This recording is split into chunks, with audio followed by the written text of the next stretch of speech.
ভাইসা, তোমার বাবা কি কয় আমি তো বুঝি না কিছু। কাকা, আমরা খুব গরিব এবং অসহায়। আমার লেখাপড়া বন্ধ হওয়ার যাওয়ার পথে, তাই আমি আর আমার বাবা আপনার কাছে সাহায্যের জন্য আইছি।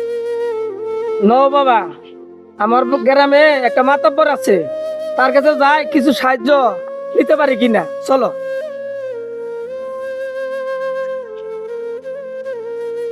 আসসালামু আলাইকুম।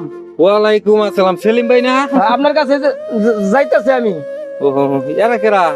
এই যে অসহায় লোক, এর ছেলেটা লেখাপড়া বন্ধ হয়ে গেছে গা, কিছু সাহায্য লেগে আইছিল। ও আঙ্গ গ্রামেরই নাকি? হ্যাঁ, ও চিনতে পারতাছি না। ছেলেটা বাপ হয়েছে বোবা। বোবা বোবা। আমাদের গ্রামে আমরা মধ্যবিত্ত যারা যারা আমরা মানে সচ্ছল একটু, আমাদের কারো কাছ থেকে যেন মানে একদম নিম্ন শ্রেণীর লোক যারা আছে মানে ওরা জানি অবহেলিত না হয়। এই বাচ্চাটার লেখাপড়া করতে হবে, আমরা সবাই মিলে তাকে সহযোগিতা করব। কি কও সেলিম ভাই? অবশ্যই।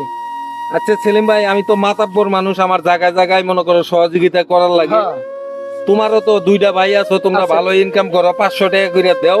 এই যে 500 টাকা নাও, হ্যাঁ। 1000 টাকা দিলে তো একটু উপকার হবে। হ্যাঁ ভাই, আমরা সবাই আমাদের এলাকায় যে কোনো গরিব দরিদ্র মানুষ আছে, আমরা সবাই তাকে সহযোগিতার হাত বাড়াইয়ে দিব। হ্যাঁ, 10-এর লাঠি 1-এর বোঝা। বোঝা। ঠিক আছে ভাই, ধরো। বাবু, তোমার আব্বুর লেখাপড়ার জন্য আমি 1000 টাকা দিলাম, আমরা দুইজনে। তোমার যদি কোনো সমস্যা হয় পরের বার জানাইও বাবা। হ্যাঁ, মাতব্বর আছে, আমার ঘর ঠিক অসুবিধা আছে, নাই। আচ্ছা, জানাবা। হ্যাঁ? যাও। আচ্ছা, ঠিক আছে।